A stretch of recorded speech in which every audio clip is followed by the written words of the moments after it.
Hello po mga kapatid. Magandang araw po ulit sa inyo. Brother OG po mga kapatid. Nandito na naman po ako para mag-share sa inyo ng salita ng ating Diyos. Pero kagaya syempre ng ating ginagawa mga kapatid, mananalangin po muna tayo. Samahan niyo po ako. Father God in heaven, salamat na naman sa araw na to sa iyong mga salita na aming maririnig, mababasa at mapapag-aralan o Diyos. Salamat po ng marami o Diyos.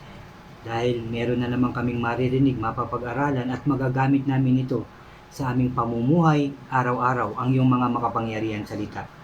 Lord, buksan mo po ang aming mga puso at isipan upang ang aming mababasa, mapapag-aralan ay lubusan naming maunawaan at maitatak namin ito sa kailaliman ng aming mga puso, O Diyos. Lord, turuan mo rin po ako, gabayan, upang puro salita mo lamang ang lumabas sa aking bibig. Lord, salamat po muli at inaangkin ko na po. Inaangkin na namin, O Lord, ang katagumpayan ng aming gawain ito. Pinupuri ka namin at pinasasalamatan sa tanging pangalan ng aming Panginoong Hesukristo. Lahat tayo ay magsabi ng Amen and Amen. At ito po ang aking channel.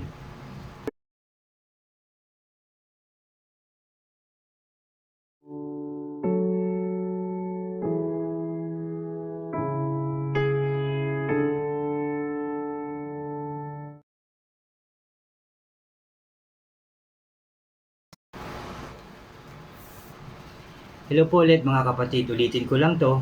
Welcome po kayo sa aking channel. At dyan po sa mga bago sa aking channel, huwag niyo pong kalimutan mga kapatid na mag-subscribe po kayo, paki-like and share niyo po ang aking mga videos at paki-click na rin po ang notification bell para lagi po kayong updated sa mga bago ko pang i-upload. Salamat mga kapatid, salamat po. Last time, shinare ko po sa inyo ang chapter 5 at ito'y may pamagat na ang 10 utos. Tapos meron pong sa pangalawa, pinagharian ng takot ang lahat. Ngayon mga kapatid, nandito na po tayo sa chapter 6. At ito po ay may pamagat na ang pangunahing utos. Mag-umpisa na po tayo. Ito ang kautusan at mga tuntuning ibinibigay niya sa akin na siya ninyong susundin sa lupaing inyong sasakupin. Ang mga ito ay binigay sa inyo ni Yahweh at sa inyong mga anak at sa mga susunod na salinlahi upang magkaroon kayo ng takot sa Kanya. Kung ito ay susundin ninyo, hahaba ang inyong buhay. Kaya nga, pakinggan ninyo ito at sunding mabuti. Kung magkakagayoy, sasagana kayo at darami ang inyong lahi pagdating ninyo sa lupaing ipinangako ni Yahweh at Diyos na sabi rito ng inyong mga ninuno sa lupaing mayaman at sagana sa lahat ng bagay. Kung susundin talaga natin ang salita ng ating Diyos mga kapatid, tayo ay sasagana, hahaba ang ating mga buhay. Yan po ang sabi ng ating Diyos talaga sa lahat ng mga taong totoong susunod, magtitiwala, sasampalataya sa Kanya mga kapatid. Pakinggan mo, O Israel, si Yahweh na ating Diyos, ang tanging Yahweh. Ibigin mo si Yahweh na iyong Diyos ng buong puso, buong kaluluwa at buong lakas. Yan po ang dapat nating gawin. Ang Diyos nating banal, dapat nating buong puso siyang sundin, buong kaluluwa, buong lakas mga kapatid, no? Ang mga utos niya ay itanim ninyo sa inyong puso, hindi sa tenga, pumasok, pagdating sa kabilang tenga, lumabas mga kapatid.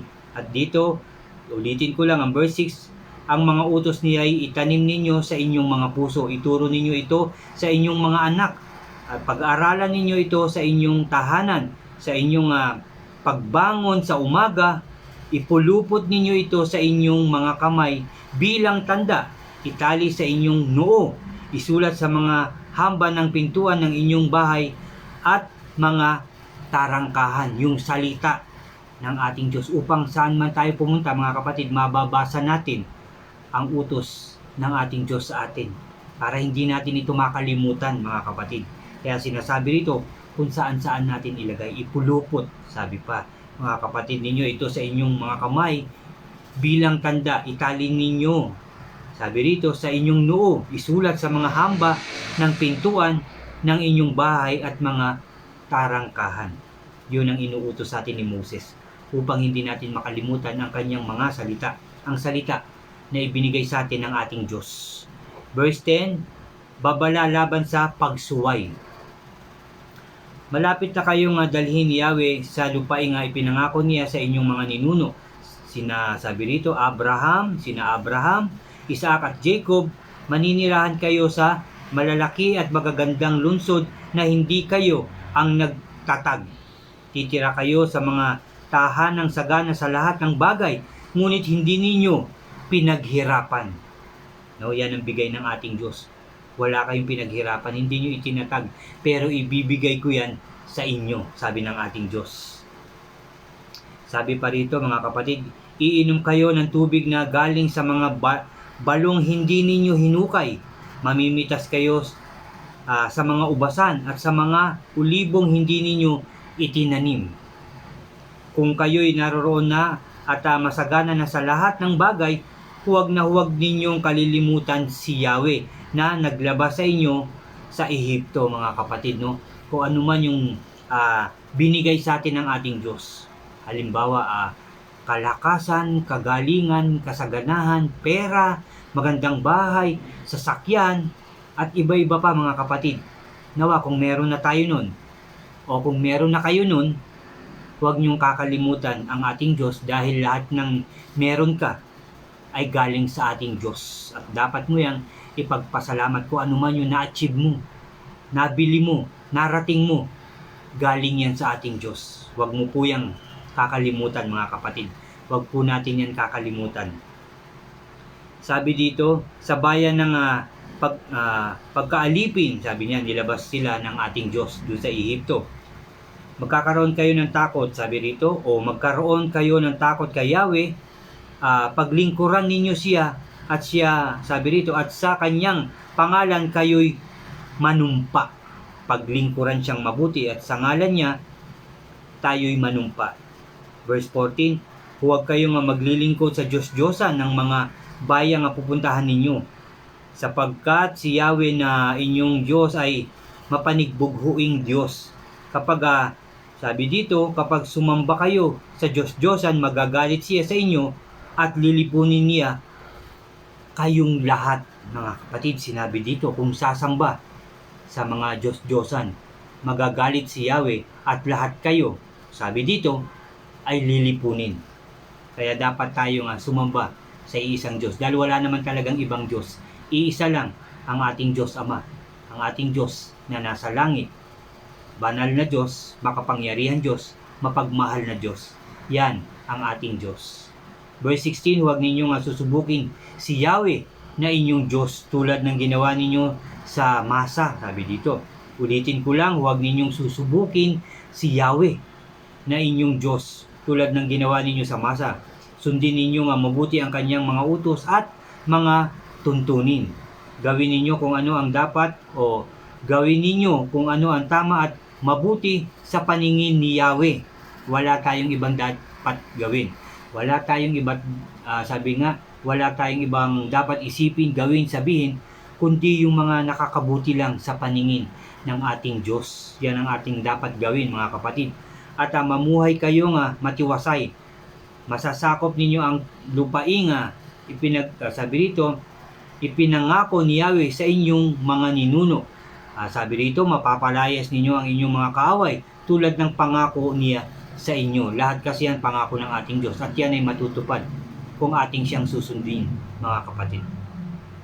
Verse 20, kapag dumating ang araw na itanong ng inyong mga anak kung bakit kayo binigyan ni Yahweh ng kautusan at mga tuntunin, ito ang sasagot. Ganito ang sasabihin ninyo, noong araw, inalipin kami ng paraon ng Ehipto. Pinalaya kami roon ni Yahweh sa pamamagitan ng kanyang kapangyarihan. Nasaksiyan namin ang maraming kababalaghang ginawa niya laban sa paraon at mga Ehipsyo. Inilabas niya kami sa Ehipto upang dalhin sa lupang ipinangako niya sa ating mga ninuno.